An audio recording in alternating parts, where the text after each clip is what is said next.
In this episode, I want to play you a small section of the funeral of your great-grandfather, Thomas William Henry Flavin.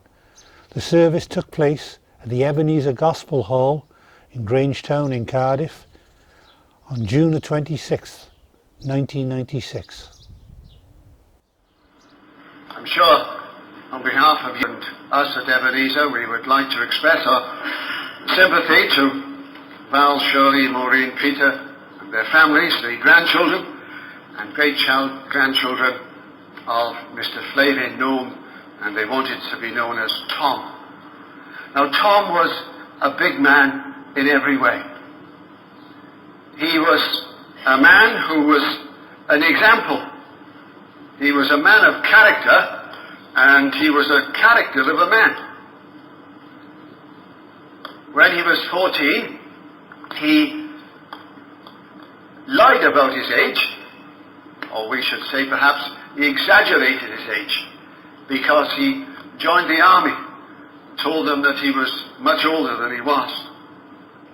But you know, he was not a man who was to be put off by barriers or protocol, because those of us who lived a long while in Grangetown, there used to be some sort of a barrier between Higher Grange and Lower Grange, Penarth Road.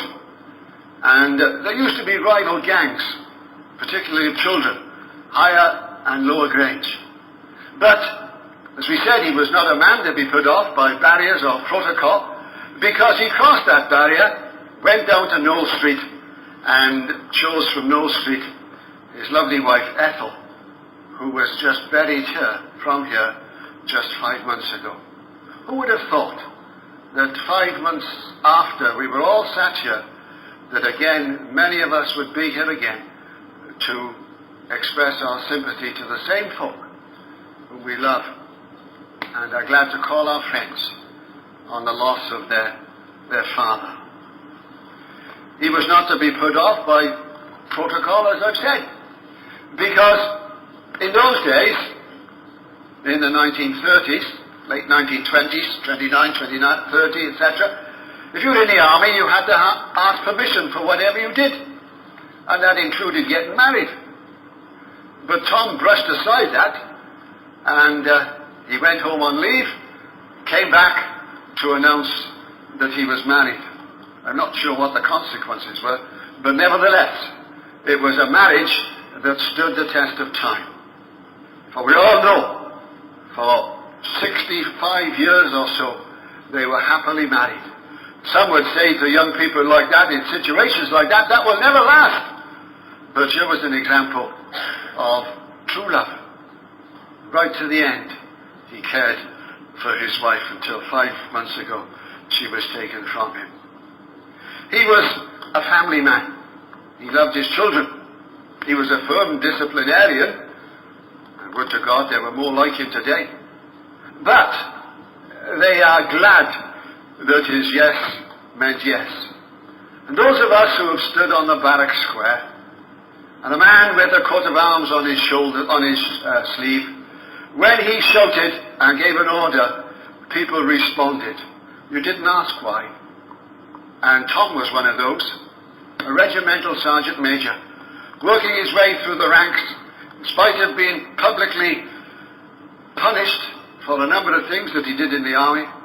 He rose through the ranks, and men respected him. And those of us who know and remember RSMs, we can say really their bark is worse than their bite, because deep down they were like the father of the unit, and everybody who had problems, they would go to the RSM.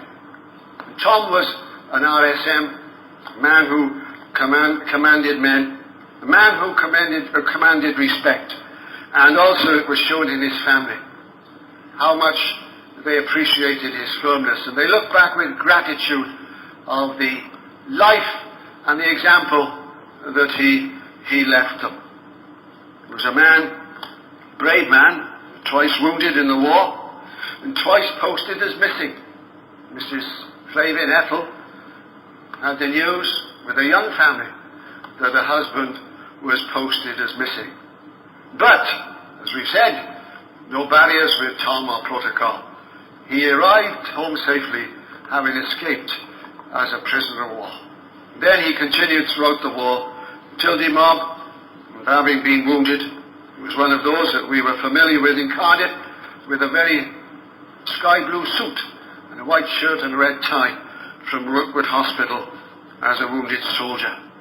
Returned back to Cardiff to take up work as a rigger in the steelworks, and then as a secretary of the union, and then as a landlord of the Ship and Pilot and the Nine Giants. He was a big man in every way, and I'm sure the family thank God for such a father, such a grandfather, such a great-grandfather, who was able to thrill the children and the grandchildren with stories of the good times. He never told them about the bad times. He always told them the stories of the good times. And I'm sure he could have written a book with all the years of his experience and the different posts that he had. One thing that he was noted for in Corporation Road, he was a big man and he had the biggest Christmas decoration in the street, because always, just before anybody else, out would come the board in the bay window and up would go the figures, and you knew that Tom Flavin was getting ready for Christmas with his lights and all these other things. And if it didn't work, there was something wrong, because soon he had it working. And we as a family, and to children particularly, used to look forward to see what Mr. Flavin was going to do this year. And so we're here today to celebrate a long and interesting life, and to offer our sympathy to the family. And this we do heartily, as a friend, ex-colleague and neighbour, one whom we respected, having lived so long in the middle block in Corporation Road there. But you know, we've come here today to sympathise. But our sympathy will soon vanish and fade away, because it's only natural. Other situations will overtake the likes of us. Of course, it won't be the case for the family, because they will always miss him and look back with gratitude, as we've said, on such a character and a life which was so wonderfully lived. But we over here come to express our sympathy. Allow me to express my sympathy to the family. I'm so sorry you've lost such a good man. We're going to stand and sing our closing hymn, which is 156. You'll find it in your Cardiff Conference hymnal, 156. After we've finished singing this hymn, if you're able, please stay standing for the bugler, who will play the last post and reveille. Now there is a pause between both of them, so we ask you to please stay standing for both pieces. After that, I will close the meeting in prayer. 156.